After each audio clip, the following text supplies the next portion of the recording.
Singapore is notorious for its cleanliness, order, and draconian laws. This is the city where selling chewing gum is illegal, and jaywalking can land you prison time.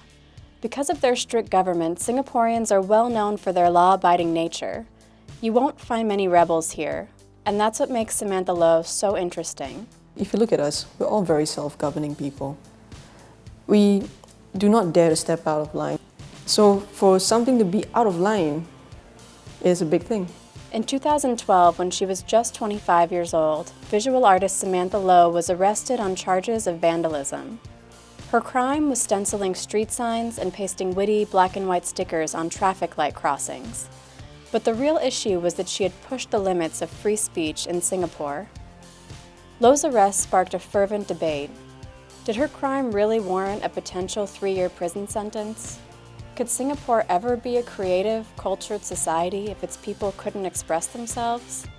In a nutshell, was Samantha Lo a vandal or an artist? Well, the basis for my work, a lot of people thought that it was pretty much a prankster, but it was my way of taking back spaces to make them feel like Singapore again. Singapore is fast becoming very homogenous. Like, if I look around, I don't really see the buildings that I recognize anymore. And a lot of things are like going up and coming down, and so I started to not recognize the Singapore that I knew of. And so, as a reaction to that, I started trying to make Singapore feel like it again by introducing something that was what I felt the most honest form of progression as a people, which was our culture. A lot of people can argue that they cannot really identify what the Singapore culture is or identity is. But I know what binds us all together is not just our food, but our language. That's the thing that I wanted to try and instill in every Singaporean, to remind them that we're all the same.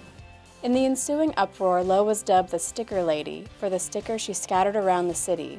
Many rallied to her defense, pleading for leniency. Some supporters even likened her work to that of legendary British street artist Banksy. Their argument being that she was a genuinely talented artist and deserved the right of free artistic expression. For the crime of vandalism in Singapore, you face a fine of 2,000 Singapore dollars and mandatory caning for male offenders, in addition to jail time. The charges against Lo were ultimately reduced to mischief. She was sentenced to 240 hours of community service and 3 months of wearing an ankle monitor. Before the sticker incident put Lo in the spotlight, she was one of the city's many worker bees. By day, she was a project manager for a brand consultancy firm. But at night, she was secretly part of a small community of street artists. I guess when the case happened, it just hit me in the face and it told me, why don't you just do what you love for a living? And ever since then, I never looked back. Today, Lo flies under the radar.